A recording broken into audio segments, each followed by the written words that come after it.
To many, this was coming out of left field. But if you're following the developments in the wider industry and not just Games Workshop, this didn't come as a surprise at all. Warhammer 40k has pre-painted terrain now. How is it done? How much will it cost? And what does this all mean for the miniature hobby moving forward? We'll try to explore these questions and more in this video. So after it was leaked, we did get an early announcement video for this pre-painted plastic terrain coming to 40k. So early, in fact, they even accepted showing us these fantastic orc bikes before they even announced them. So there's leaks within leaks now. What happened was that this announcement was probably filmed and ready to go for a time after the bikes were released, or at least announced, and when we got the pre-painted terrain leaked, they just uploaded it anyway. As much as I like the orc bikes, let's focus on the terrain. Now I gotta say, this doesn't look bad at all. We did get to see the complete set. It's the exact one that we already saw in these how to play schematics, and I would say this is at least on par with what you usually see on gaming tables. You could achieve this by spraying the parts in a metal base color, adding some variety by adding a second color to elements like doors and other parts like the floor panels,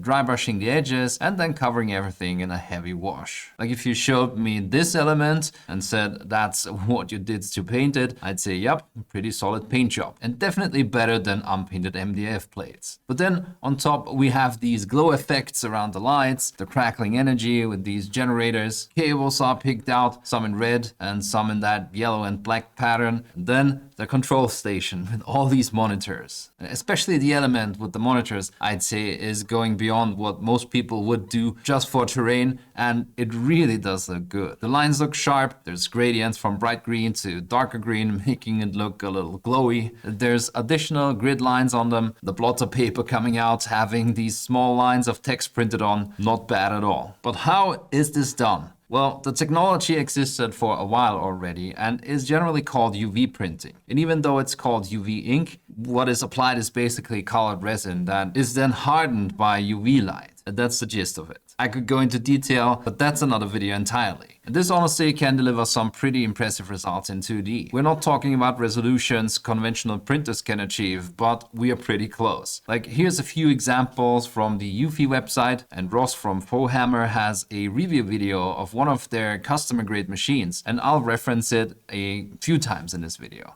Just to illustrate what this technology can do, this ink can go on a variety of materials and still produce sharp and crisp results. Here's a miniature related application that show you how good these results can be on whatever surface you want. So you could even potentially go and do this yourself, because these consumer grade UV printers can handle 3D objects. Ross basically predicted exactly what Games Workshop did, not at an industry mass production level of course, but still. He coupled together a few pictures to print on some plastic terrain in 5 minutes just to prove the concept. Now as good as all of this is looking, one thing to be aware of is that quality is lost the more we move into the third dimension, because this is calibrated for a certain canvas height and distance to the nozzles. And when areas deviate from that height, the application process doesn't work reliably anymore, at least not within the current hardware. And it seems to start at 5mm height differences. And when it comes to that, I don't think there's a large difference between customer grade printers and what the industry can do at the moment. And I think that's why some results will look a bit blurry in the Games Workshop terrain too. And using this technology for this kind of application isn't new either. Icon Studio's pre-painted terrain that is advertised under the name Prismacast is basically the same thing. And if we look at these results, it's really not much different in quality from what their studio painted terrain looks like. And that's pretty impressive in my opinion. Now, when it comes to pricing, it's no secret that Games Workshop's terrain isn't cheap. I doubt this will be either. But you know, maybe the color's surprised. Of course, no one can predict the cost of the final product, but there's a few indicators. The UV ink doesn't seem to be cheap, and neither is the hardware. Eufy's consumer grade printer is $2,300 and the inks are 40 cents per milliliter. Again, of course, that is consumer and not industrial grade, but it's still good to get a basic idea here. That said, unless You start building multiple layers with this, it's not consuming too much ink at all. At least that's what I gathered from online reviews. And I am assuming the logistics, like potentially shipping UK-made plastic overseas to be printed on, and the usage of the printers in itself is going to be the biggest part of the markup here for Games Workshop. Icon Studio's Prismacast Terrain has a 25 to 30% markup compared to their non-pre-painted versions. And if that's an industry standard at which it's still profitable, and we assume Games Workshop sticks to that, this would boost terrain pieces like the Monitorium containers from 65 to 84, the Cursed Sepulchre from 85 to 110 US dollar, and something like the boarding action set from 225 to almost 300 bucks. Now what we see in the Games Workshop video is obviously studio shots, and they probably also took prints with the best results, especially when we compare them to the leaks. I assume mileage could still vary. But of course we will have to wait until we see the real thing out of a sold box. And I'm not saying that to be negative, I just think it's reasonable to not base your final verdict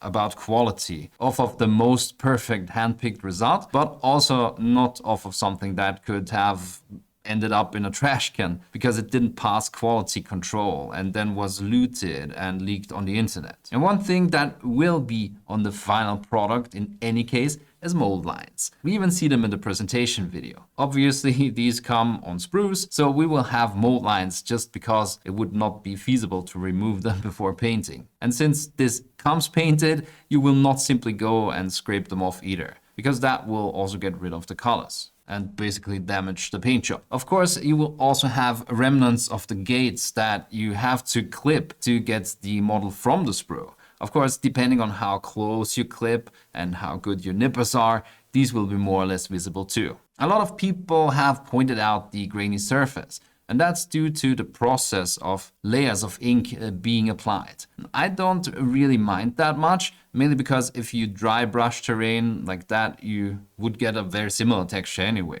In any case, I was going to say, I guess this is just what the technology can do at this point in time. But when we look at these results on flat or slightly raised surfaces, and they are pristine, I just really think this technology isn't quite there yet when it comes to three-dimensional objects maybe. I guess it starts to speckle a bit when it's not spraying at a calibrated height. Kind of like an airbrush where you haven't dialed in the parameters correctly will spatter. And I'd assume the color bleeding could be explained with that too. But then I look at what Ross was able to do with a consumer type printer on his test print, and now I'm not too sure anymore. Maybe this is some kind of good enough approach. It's possible, right? After all, they had to churn these out in big numbers. Also, this is just the first iteration of the process being applied to terrain on a giant scale. I think maybe we can expect this to get better, at least if Games Workshop has an interest in improving it. Now, the interesting part here really isn't just, hey, pre-painted terrain exists now. The interesting part is what this means for Games Workshop's manufacturing pipeline moving forward. Because once you can reliably print weathering, rust, screens, hazard stripes, and glow effects directly onto plastic at factory scale, you fundamentally change what table ready means. And like I said, I would expect this to only get better as the technology improves. But I also expect Games Workshop and the company that prints these for them to iron out quality issues and maybe working on improving the process gradually together. And honestly, terrain is probably the perfect testing ground for this. The terrain is large, mostly static, has broad surfaces, and people are generally more forgiving with it. Slight print inconsistencies or texture artifacts are much easier to hide on a rusted industrial wall than on a Space Marine face. And nobody's going to inspect the fuel pipe from 10 centimeters away under a painting lamp like it's a Golden Demon entry. But if this works commercially, there's no way Games Workshop isn't at least going to explore where else this technology can go. And I can see this doing really well. I definitely think there will be a market for this, because not everyone has the time or even wants to paint terrain. If I had the choice between painting terrain or miniatures, I would definitely pick the minis. And this is a great way to still have very decent painted terrain on the table. After all, it's looking pretty good. Is this a first step towards expanding pre-painted offerings? I'm 100% convinced Games Workshop is at least thinking about it. Of course, buying pre-painted minis isn't really in the spirit of this hobby, but if it's financially viable for Games Workshop, I know that there's people that just want colored minis on the table and don't want to paint them themselves. And when these two aspects overlap, everything is possible. Because this potentially opens the door to appealing to an entirely different customer demographic. People who love the setting, love collecting, and love the gameplay, but don't necessarily want to spend time on painting. And imagine if Games Workshop can bag the money these people spend on commission painters otherwise. Now, I don't think we are suddenly getting fully pre-painted ultramarines next year. Miniatures are a completely different beast. The moment you move from relatively flat industrial panels to highly organic, detailed, multi-angled surfaces, things get exponentially harder. Suddenly you are asking the printer to maintain precise alignment across dozens of tiny height changes and complex curves. And right now the technology clearly struggles the moment surfaces deviate too much from the calibrated print height. And designing miniatures for a process like this would most likely significantly alter the sprue designing process and potentially also the detail level of the final minis. And this is a completely different video, but we already have a cautious tale in the miniature business with Rackham switching from highly detailed quality to pre-painted miniatures, which ultimately led to their demise. The real question is whether the quality can evolve fast enough for miniatures themselves. And I'm not sure if we are that far off. Just look at some of these results from the Warhammer video. I think something like hybrid kits where the base colors and markings are factory applied and hobbyists just add highlights, weathering and personalization on top are not too far off, and it's just a matter of making it financially viable and mass producible. And let me know in the comments whether you like this pre-painted terrain or not, and what your opinion is on this new development potentially extending into pre-painted miniatures too. Thanks for watching and see you in the next one.